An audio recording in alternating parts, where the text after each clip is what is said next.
Hello everyone, welcome back to my channel. This is Pramila Yadav. Last class में हम समावेशी शिक्षा के बारे में पढ़ रहे थे, इंक्लूसिव एजुकेशन के बारे में पढ़ रहे थे। समावेशी शिक्षा के तहत कहा गया है कि हमारी सोसाइटी में जितने भी बच्चे प्रेजेंट हैं सभी बच्चों को एक साथ एक ही क्लासरूम में पढ़ाना है। चाहे बच्चे का कोई भी सोशल स्टेटस हो, चाहे बच्चे का कोई भी इकोनॉमिक स्टेटस हो, चाहे बच्चा किसी भी जाति का हो, किसी भी धर्म का हो, या फिर बच्चे में कोई भी डिसएबिलिटीज़ पाई जाएं, सभी बच्चे को एक ही क्लासरूम में पढ़ाया जाता है। जिन बच्चों में कुछ डिसएबिलिटीज़ पाई जाती हैं उन बच्चों को स्पेशल चाइल्ड कहा गया, उन बच्चों को विशिष्ट बालक कहा गया। क्या कहा गया? विशिष्ट बालक या फिर स्पेशल चाइल्ड। अब ये स्पेशल चाइल्ड कौन से होते हैं? जिन बच्चों में कोई भी एक विशेषता पाई जाती है जो नॉर्मल बच्चों से कुछ अलग हो सकते हैं। हो सकता है कुछ बच्चे बहुत ज़्यादा क्रिएटिव हों, बच्चे बहुत ज़्यादा गिफ्टेड हों, वो बच्चे कौन से होंगे? विशिष्ट बालक होंगे। या फिर हो सकता है किसी बच्चे में मेंटल रिटार्डेशन पाई जाए। हालांकि मेंटल रिटार्डेशन, अब जो ये शब्द है इसको हटा दिया गया है। पहले हम मेंटल रिटार्डेशन यूज करते थे, आजकल हम इंटेलेक्चुअल डिसएबिलिटी वर्ड उसको रिप्लेस कर दिया है। चाहे बच्चे की कोई मेंटल डिसेबिलिटी हो, या फिर हो सकता है किसी बच्चे को हियरिंग इम्पेयरमेंट हो, किसी बच्चे को ढंग से सुना ही नहीं देता हो सकता है किसी बच्चे को विजुअल इम्पेयरमेंट हो, किसी बच्चे को ढंग से दिखाई नहीं देता हो। ये सब बच्चे कौन से बच्चे होते हैं? स्पेशल चाइल्ड होते हैं। ये सब बच्चे कौन सी कैटेगरी में आते हैं? विशिष्ट बालक की कैटेगरी में आते हैं। आज हम डिसेबल्ड बच्चों के बारे में पढ़ेंगे, जिन बच्चों में कोई ना कोई एक डिसेबिलिटी पाई जाती है। डिसेबल्ड बच्चों में आज हम इंटेलेक्चुअल या फिर जो कोग्निटिव डिसेबिलिटी है उसकी बात करने वाले हैं। कोग्निटिव डिसेबिलिटी को पहले मेंटल रिटार्डेशन कहा जाता था, एमआर कहा जाता था, लेकिन अब एमआर शब्द है ये हटा दिया गया है। अब हम क्या यूज कर रहे हैं? कोग्निटिव डिसेबिलिटी यूज कर रहे हैं। कोग्निटिव डिसेबिलिटी एक्चुअल में होती क्या है? सबसे पहले हमें ये समझना है। देखिए, जो बच्चा है लगभग 3 साल का होता है तब वो स्कूल में एंटर कर जाता है। 3 साल तक का बच्चा स्कूल में आ जाएगा। 3 साल से पहले वो अपने माता पिता के पास रहता है। जब बच्चा जन्म लेता है तभी से बच्चे में कुछ माइलस्टोन होते हैं। बच्चे को एक स्टेज पे कुछ माइलस्टोन्स को अचीव करना होता है, जिनको हम डेवलपमेंटल टास्क कहते हैं, जिनको हम विकासात्मक कार्य कहते हैं। क्या कहते हैं? विकासात्मक कार्य क्या होते हैं कि किसी भी एक स्पेसिफिक एज पर किसी भी बच्चे को माइलस्टोन्स को अचीव करना होता है। वो उस एज के, वो उस स्टेज के डेवलपमेंटल टास्क या विकासात्मक कार्य होते हैं। जैसे हम इन्फेंसी की बात करें कि जब बच्चा 0 से 2 साल की उम्र में होता है तो इन्फेंसी में लगभग 6 मंथ का बच्चा है वो बैठना सीख जाता है। 6 मंथ में बच्चा क्या करना सीख जाता है? सिट करना सीख जाता है, मतलब वो बैठना सीख जाता है। 1 साल का लगभग बच्चा, 1 ईयर का बच्चा है वो चलना सीख जाता है, वो वॉकिंग करना सीख जाता है। तो 1 साल के बच्चे को जो चलना सीखना है ये उसका डेवलपमेंटल टास्क है, ये उसका विकासात्मक कार्य है। नॉर्मली 1 साल के बच्चे हैं वो चलना शुरू कर देते हैं, लेकिन कुछ बच्चे ऐसे होते हैं जो उस स्टेज पर, उस टाइम पर, उस ईयर में चलना नहीं सीखते हैं। उनका जो डेवलपमेंट है वो डिलेड डेवलपमेंट होता है। कुछ अपनी उम्र के हिसाब से जो उनका डेवलपमेंट होना है वो नहीं होता है, वो डिलेड होता है, वो पीछे होता है। हो सकता है कि ये 1 ईयर में जो बच्चा चलना सीख रहा है दूसरा बच्चा 2 साल की उम्र में चलना सीखे। जिन बच्चों का डिलेड डेवलपमेंट होता है वो बच्चे अपनी उस उम्र के जो माइलस्टोन्स को अचीव नहीं कर पाते हैं, उन बच्चों में डिसेबिलिटीज़ पाई जाती हैं। अब हम मेनली कोग्निटिव डिसेबिलिटीज़ की बात कर रहे हैं। कोग्निटिव का मतलब जो संज्ञानात्मक डिसेबिलिटीज़ पाई जाती हैं, जो संज्ञानात्मक असमर्थता बच्चों में पाई जाती है, वो उसकी बात करने वाले हैं। किसी भी बच्चे में मेंटल रिटार्डेशन है या नहीं है वो हम कैसे पता लगाएंगे? मेंटल रिटार्डेशन का पता लगाने के लिए एक टेस्ट होता है जिसको हम बोलते हैं आईक्यू टेस्ट। IQ test. ये जब हम इंटेलिजेंस पढ़ रहे थे तब हमने डिटेल में डिस्कस किया था। अगर आपको याद हो, आईक्यू टेस्ट है उसका फॉर्मूला किसने दिया था? स्टर्न ने दिया था। स्टर्न ने आईक्यू टेस्ट है जो इंटेलिजेंस क्वोशिएंट है उसको मापने के लिए एक फॉर्मूला दिया था। और जो ये आईक्यू का फॉर्मूला था वो क्या था, IQ is equal to mental age upon chronological age into में 100।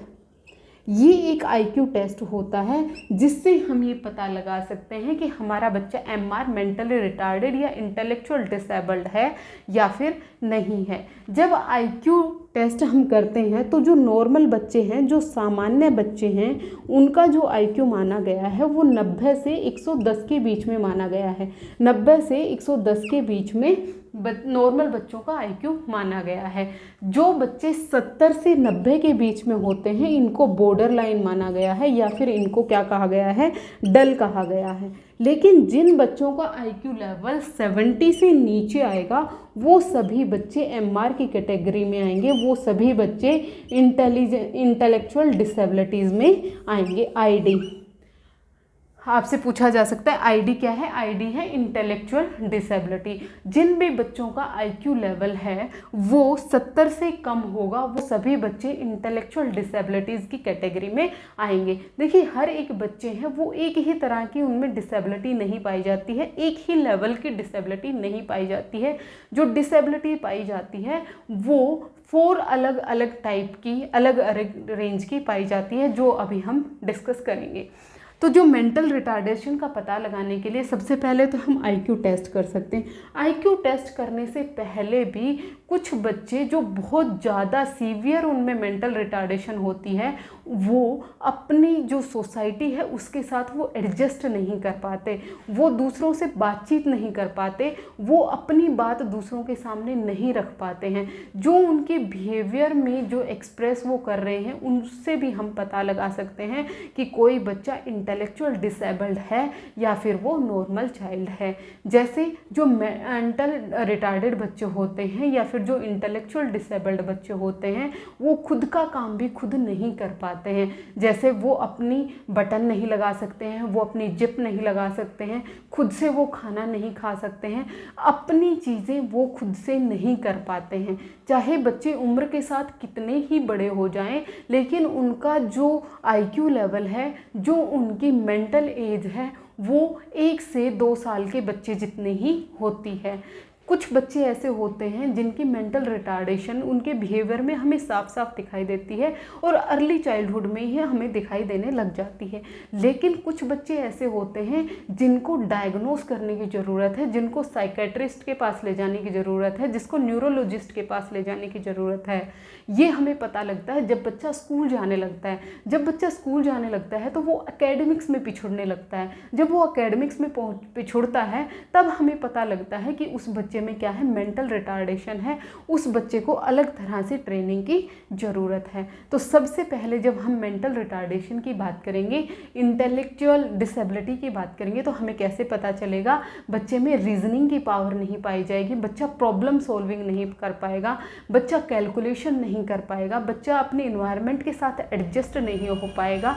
ये सब कैरेक्टरिस्टिक्स जब आपको किसी बच्चे में देखने को मिलेंगे तो इसका मतलब वो बच्चा इंटेलेक्चुअल डिसेबल्ड है। इंटेलेक्चुअली डिसेबल्ड बच्चे होते हैं उनको भाषा में भी प्रॉब्लम होती है, उनको कम्युनिकेशन में प्रॉब्लम होती है, वो एक दूसरे से अपनी बात दूसरे को भाषा में समझा नहीं पाते हैं। तो जिन बच्चों में एमआर पाया जाएगा या फिर आईडी पाई जाएगी उन बच्चों में कम्युनिकेशन स्किल्स हैं वो भी नहीं डेवलप होंगी, वो खुद को लेकर भी अवेयर नहीं होते हैं, सेल्फ अवेयरनेस की भी उनमें कमी पाई जाती है, वो चीज़ें याद नहीं रख पाते हैं।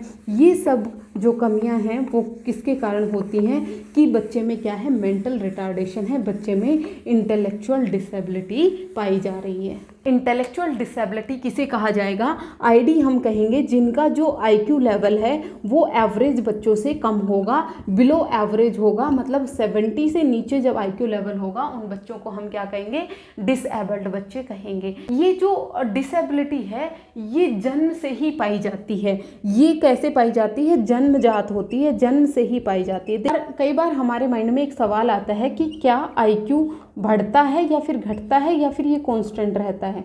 जो आईक्यू है वो बढ़ता तो बिल्कुल भी नहीं है। जो जन्म से हमारा IQ है, जो हमारा इंटेलिजेंस क्वोशिएंट जन्म से है, वही रहने वाला है। हालांकि ये कम हो सकता है अगर हमें कोई इन्फेक्शन हो गया, अगर कोई डिजीज़ हो गई या फिर कोई एक्सीडेंट हो गया। जैसे आपने सुना होगा कि कोई याददाश्त अपनी खो देता है, उसके कारण क्या हो रहा है, वो अपना IQ का लॉस कर लेता है। मतलब IQ का लॉस तो हो सकता है, लेकिन IQ है वो कभी भी बढ़ाई नहीं जाती है।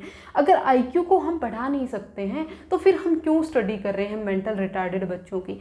मेंटल रिटार्डेड बच्चों की स्टडी हम इसलिए करते हैं ताकि हमें उनकी जो मेंटल रिटार्डेशन या इंटेलेक्चुअल डिसेबिलिटी है उसकी रेंज पता चल पाए कि वो किस हद तक, वो किस लेवल की इंटेलेक्चुअल डिसेबल्ड हैं, और उसी तरह से उनको ट्रेनिंग दी जाए। जो कोग्निटिव डिसेबिलिटी होती है, जो ID है, उसके कारक कौन कौन से, उसके फैक्टर कौन कौन से हैं। देखिए, सबसे पहला कारक जेनेटिक फैक्टर हो सकता है, जेनेटिक फैक्टर और इन्वायरमेंटल फैक्टर। दोनों तरह के फैक्टर हैं जो ID को कोज करते हैं, जो इंटेलेक्चुअल डिसेबिलिटी को कोज करते हैं। तो जो जेनेटिक फैक्टर हैं, ये माना गया है कि कुछ जो जीन्स हैं, जब माता पिता के थ्रू बच्चे में जीन्स का ट्रांसफ़र हो रहा होता है, जो जीन्स हैं उसमें कुछ गड़बड़ी हो जाती है, उसके कारण बच्चों में मेंटल रिटार्डेशन कोज होती है। इसका एक सबसे बेस्ट एग्जाम्पल आपने कई बार सुना होगा, डाउन सिंड्रोम जिसे हम कहते हैं, डाउन सिंड्रोम। डाउन सिंड्रोम को ट्राइसोमी 21 भी कहा जाता है, ट्राइसोमी 21, ये आपको ध्यान रखना है। ट्राइसोमी 21 एक बार रीट के एग्जाम में पूछा भी गया था कि ट्राइसोमी 21 है वो किससे रिलेटेड है। ट्राइसोमी 21 है वो जेनेटिक फैक्टर है मेंटल रिटार्डेशन का, इंटेलेक्चुअल डिसेबिलिटी का। उसके अलावा एक डिजीज़ होती है PKU, जिसको हम बोलते हैं फेनलकोटिनोरिया। फेनलकोटिनोरिया भी जो जीन्स हैं, जो हमारे जीन्स हैं, उनमें ही कुछ डिफॉर्मेशन की वजह से ही एक डिजीज़ होती है जिसको हम क्या बोलते हैं, PKU, फेनलकेटोनुरिया बोला जाता है। फिर उसके बाद एक और आता है जिसको हम फ्रेजल एक्स सिंड्रोम बोलते हैं। ये जो 3 डिजीज़ है ये किसके कारण होती हैं, जेनेटिक फैक्टर्स के कारण होती हैं। फिर उसके बाद अगर हम इन्वायरमेंटल फैक्टर्स की बात करें तो इन्वायरमेंटल फैक्टर्स में आएगा जब बच्चा माँ के वोम में होता है, माँ के गर्भ में होता है, तो अगर माँ कुछ टॉक्सिन्स का यूज कर रही है, कुछ ड्रग्स का यूज कर रही है, उसके कारण भी बच्चे में मेंटल रिटार्डेशन हो सकती है। या फिर माँ को प्रॉपर इन्वायरमेंट नहीं मिल रहा है, माँ को प्रॉपर न्यूट्रिशन नहीं मिल रहा है, तो भी बच्चे में मेंटल रिटार्डेशन हो सकती है। बच्चे में मेंटल रिटार्डेशन का कारण डिलीवरी के टाइम जो अब नॉर्मल डिलीवरी है उसका भी कारण हो सकता है। अगर डिलीवरी के कारण बच्चे में ऑक्सीजन की कमी हो जाती है तब भी बच्चे में मेंटल रिटार्डेशन के चांसेस बन जाते हैं। आफ्टर बर्थ भी बच्चे में मेंटल रिटार्डेशन हो सकता है। अगर बच्चे में कोई इन्फेक्शन हो गया या फिर बच्चे में कोई डिजीज़ हो गई या फिर बच्चे का एक्सीडेंट हो गया, इन सब के कारण आफ्टर बर्थ भी बच्चे में मेंटल रिटार्डेशन हो सकती है। मेंटल रिटार्डेशन को हम 100% ठीक नहीं कर सकते हैं। मेंटल रिटार्डेशन का हम पता लगाकर बच्चे को उसी अकॉर्डिंग ट्रेनिंग दी जा सकती है, उसी तरह की वोकेशनल ट्रेनिंग बच्चे को दी जा सकती है ताकि वो अपनी सोसाइटी में सर्वाइव कर सके। अब हम देखते हैं जो 4 टाइप की जो MR है, इंटेलेक्चुअल डिसेबिलिटी है, उसके 4 टाइप कौन कौन से हैं। सबसे पहले हम बात करते हैं कि जो MR है, जो इंटेलेक्चुअल डिसेबिलिटी है, वो किस रेंज तक होती है। 70 से कम वाले बच्चे कौन से होते हैं, इंटेलेक्चुअल डिसेबल्ड बच्चे होते हैं। अब ये 4 टाइप के बताए गए। सबसे पहले कौन सा है, माइल्ड इंटेलेक्चुअल डिसेबिलिटी। दूसरा है मॉडरेट, थर्ड है सीवियर एंड फोर्थ है प्रोफाउंड।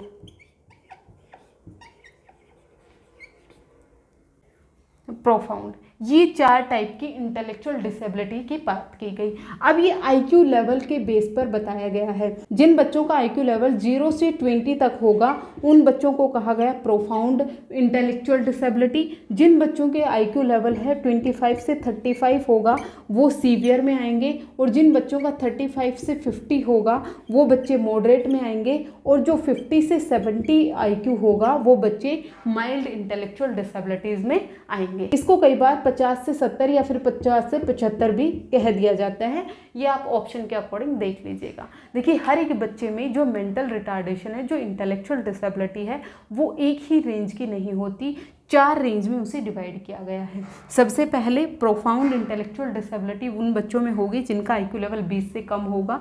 फिर सीवियर होगी जिन बच्चों में 25 से 35 या फिर 20 से 35 हम इसे कह सकते हैं, 20 to 35 जिन बच्चों के IQ लेवल होगा वो सीवियर में आएंगे। फिर आते हैं मॉडरेट, मॉडरेट में 35 to 50 and mild intellectual disability 50 to 75। अब इनकी एक एक की हम कैरेक्टरिस्टिक देखते हैं। सबसे पहले हम देखते हैं माइल्ड इंटेलेक्चुअल डिसेबिलिटी, जिन बच्चों का IQ लेवल कितना है 50 से 75 होता है। जिन बच्चों का IQ लेवल 50 से 75% होता है, ये 100% जो इंटेलेक्चुअल डिसेबल्ड बच्चे हैं इनका 80 to 85% जो बच्चे होते हैं वो किस में आते हैं, माइल्ड में आते हैं। माइल्ड में कितने बच्चे आएंगे, 80 से 85% के बच्चे आएंगे। अब ये बच्चे वो बच्चे होते हैं इनको जन्म से हम पता नहीं लगा सकते हैं कि ये मेंटली रिटार्डेड हैं।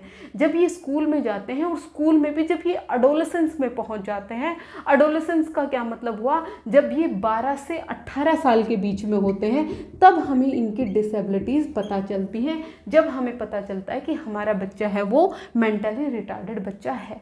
अब इन बच्चों की कैरेक्टरिस्टिक होती हैं, इन बच्चों का जो IQ लेवल है वो लगभग कितना है, 50 से 75 है, और ये जो अपनी एक्टिविटी करते हैं, ये मैथमेटिकल कैलकुलेशन करते हैं, जो रीजनिंग करते हैं वो लगभग 6th स्टैंडर्ड के बच्चे जितना करते हैं। जो बच्चा 6th क्लास में अपनी मेंटल कैलकुलेशन शो कर रहा है, ये उम्र भर 6th क्लास के बच्चे पर ही स्टक हो जाते हैं, इनका मेंटल डेवलपमेंट इससे ज़्यादा नहीं होता है। तो आपको याद रखना है mental intellectual disabilities, mild intellectual disability, जिस बच्चे का IQ लेवल 50 to 75 होगा, ये बच्चे कितने होते हैं, 80 to 85% होते हैं। और इनका पता कब लगता है, हमें लेटर चाइल्डहुड में लगता है। और इनका जो मेंटल एज है वो कितने तक होती है, 6th क्लास के बच्चे तक होती है। इन बच्चों को हम वोकेशनल ट्रेनिंग दे सकते हैं। देखिए ये ज़रूरी नहीं कि जिन बच्चों में इंटेलेक्चुअल डिसेबिलिटी पाई जाते हैं, जिन बच्चों को मैथ की कैलकुलेशन में प्रॉब्लम है, ये ज़रूरी नहीं है कि वो किसी अदर फील्ड में अच्छे ना हो सकता है वो बच्चे स्पोर्ट्स में बहुत अच्छे हों, हो सकता है वो बच्चे पेंटिंग में बहुत अच्छे हों, हो सकता है वो बच्चे फोटोग्राफी में बहुत अच्छे हों, हो सकता है वो बच्चे आर्ट एंड क्राफ्ट में बहुत अच्छे हों। यहाँ पर हम बच्चे की इंटरेस्ट का पता लगाएंगे और बच्चे की इंटरेस्ट का पता लगाकर उसी फील्ड में उसे ट्रेनिंग देंगे, ताकि वो उसको हम वोकेशनल ट्रेनिंग बोलते हैं, ताकि वो अपनी लाइफ में सक्सीड कर पाए, अपने आप को लाइफ में एडजस्ट कर पाए। अगर हम बच्चे को यहाँ पर सिर्फ और सिर्फ किताबी ज्ञान देने की कोशिश करेंगे तो वो पॉसिबल नहीं हो पाएगा, क्योंकि वो MR बच्चा है, मेंटली रिटार्डेड बच्चा है, उसका मेंटल डेवलपमेंट 6th क्लास के बच्चे से ज़्यादा हो ही नहीं सकता है। तो सबसे बेस्ट क्या रहेगा कि उनको हम क्या कर सकते हैं, एजुकेबल है, उनको हम पढ़ा सकते हैं, उनके तरीकों के हिसाब से पढ़ा सकते हैं। कि अगर उनको पेंटिंग में अच्छा लग रहा है तो उनको हम पेंटिंग पढ़ाएं, उनकी तरह से हम उनको पढ़ाएं, उनके लिए टीचिंग लर्निंग मटेरियल्स का यूज करें, उनके लिए हम वीडियोस का यूज करें। ज़रूरी नहीं है कि हर एक बच्चे थ्योरी से ही सीखें, कुछ बच्चे करके सीख सकते हैं, कुछ बच्चे वीडियोस के थ्रू सीख सकते हैं। तो इन बच्चों को जो माइल्ड इंटेलेक्चुअल डिसेबिलिटी वाले बच्चे होते हैं इनको हम क्या बोलते हैं, एडुकेबल बोलते हैं। मतलब इनको हम शिक्षित कर सकते हैं, इनको आप शिक्षा दे सकते हो, ये क्या है, एडुकेबल है। फिर उसके बाद दूसरी कैटेगरी आती है जिसको हम क्या बोलते हैं, मॉडरेट MR या फिर मॉडरेट IT।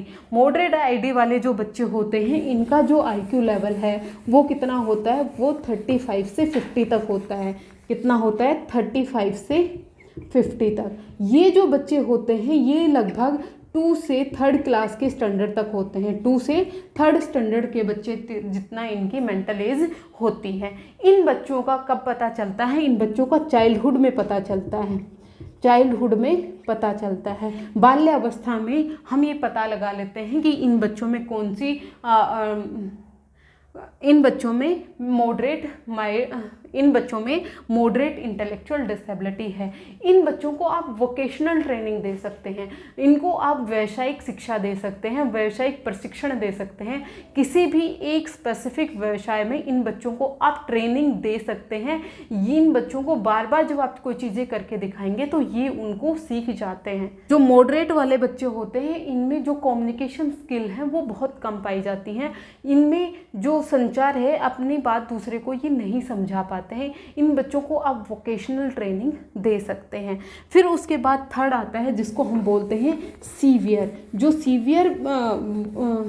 जो सीवियर मेंटल रिटार्डेड बच्चे होते हैं, सीवियर इंटेलेक्चुअल डिसेबिलिटी जिन बच्चों में पाई जाती हैं, उनका आईक्यू लेवल कितना होता है 20 से 35 होता है। लगभग 4% बच्चे हैं उनमें कौन सी एमआर पाया जाता है, सीवियर एमआर पाया जाता है। इन बच्चों की जो मेंटल एज है वो फर्स्ट क्लास के बच्चे जितनी होती है, फर्स्ट ग्रेड के बच्चे जितने इनमें मेंटल एज पाई जाती है। इन बच्चों को एक सुपरविजन की ज़रूरत होती है। फर्स्ट क्लास का बच्चा है वो खुद से अपना कोई भी काम नहीं कर पाता है, अब उनको खाना खाने के लिए भी किसी दूसरे की सुपरविजन की ज़रूरत पड़ती है। आप इन बच्चों को ये कहेंगे कि आप ऐसे कर लो, आप यहाँ से उठ के वहाँ बैठ जाओ, ये बैठ जाएंगे, आप अपने आप खाना खाओ तो ये खा लेंगे, आप अपने कपड़े ठीक करो तो ये ठीक कर लेंगे, लेकिन इनको परमानेंट किसी की सुपरविजन की ज़रूरत होती है, अपने साथ कोई ना कोई चाहिए होता है। इनमें जो साइकोमोटर डेवलपमेंट है वो नहीं हो पाता है। साइकोमोटर डेवलपमेंट मतलब जो फिजिकल डेवलपमेंट है वो नहीं हो पाता है। इनमें जो ग्रॉस मोटर स्किल्स हैं और जो फाइन मोटर स्किल्स हैं वो भी डेवलप नहीं हो पाती हैं। ये अपने खुद के बटन खुद नहीं लगा पाते हैं। ये जो फाइन काम है, जो ये राइटिंग नहीं कर पाएंगे, इनमें जो साइकोमोटर डेवलपमेंट है वो पुअर होता है, तो इसीलिए इनको सुपरविजन की ज़रूरत पड़ती है। फिर सबसे ज़्यादा सीवियर फिर सबसे ज़्यादा प्रोफाउंड कौन से हैं, प्रोफाउंड मेंटल रिटार्डर्स बोला गया, जिनका आईक्यू लेवल 20 से भी कम होता है, 20 से भी जिसका आईक्यू लेवल कम है, वो कौन से होंगे, प्रोफाउंड इंटेलेक्चुअल डिसेबिलिटी वाले बच्चे होंगे। ये बच्चे अपना कोई भी काम खुद से नहीं कर पाते हैं और इन बच्चों का पता हमें इन्फेंसी में ही लग जाता है। इन्फेंसी में जब बच्चा 0 से 1 साल के आसपास होता है ना, तभी हम इन बच्चों का पता लगा सकते हैं, क्योंकि ये बच्चे अपना कोई भी काम खुद से नहीं कर पाते हैं। ये अपने जो डेवलपमेंटल माइलस्टोन है उनको अचीव नहीं कर पाते हैं। जैसे 6 महीने का बच्चा है वो बैठना सीख जाता है, ये बच्चे नहीं बैठ पाते हैं। ये कंप्लीटली दूसरों पर डिपेंडेंट होते हैं, ये दूसरों की सुपरविजन में भी खुद से कोई भी काम नहीं कर पाते हैं। जैसे इन्फेंट का काम, हर एक काम माता पिता को करना होता है, उसी तरह से जिन बच्चों में प्रोफाउंड मेंटल रिटार्डेशन पाई जाती है वो बच्चे कंप्लीटली दूसरों पर डिपेंडेंट होते हैं, पूरी तरह से दूसरों पर डिपेंडेंट होते हैं। ये 4 टाइप के मेंटल रिटार्डेंस इंटेलेक्चुअल डिसेबिलिटीज़ की बात की गई, तो ये आपको क्लियर हो गया होगा। एक बार हम फिर से देखते हैं। सबसे पहले बात की माइल्ड इंटेलेक्चुअल डिसेबिलिटी, ये लगभग 80 से 85% लोग होते हैं और इनका जो आईक्यू लेवल है वो 6th स्टैंडर्ड के बच्चे जितना होता है। इन बच्चों को इनके तरीके से सिखाकर इनको हम शिक्षित कर सकते हैं, ये एडुकेबल बच्चे होते हैं। फिर उसके बाद आता है मॉडरेट वाले जो बच्चे होते हैं, इनका जो आईक्यू लेवल है वो 3rd क्लास के बच्चे जितना होता है, ये लगभग 10% होते हैं टोटल पॉपुलेशन के।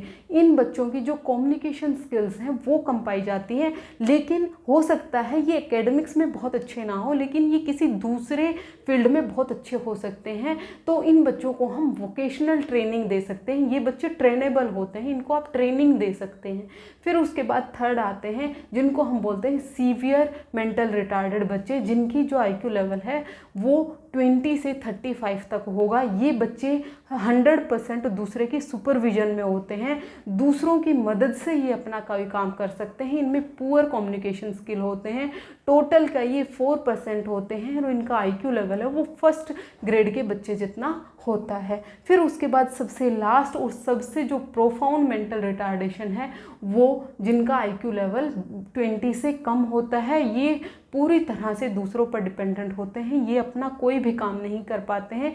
1 से 2% हैं लोग वो किस में आते हैं, प्रोफाउंड में आते हैं, और इनकी पहचान है वो इन्फेंसी में ही हो जाती है। होपफुली आपको मेंटल रिटार्डेशन इंटेलेक्चुअल डिसेबिलिटी से रिलेटेड अभी कोई भी डाउट नहीं रहा होगा। आज के लिए इतना ही, मिलते हैं कल फिर से। Thank you very much.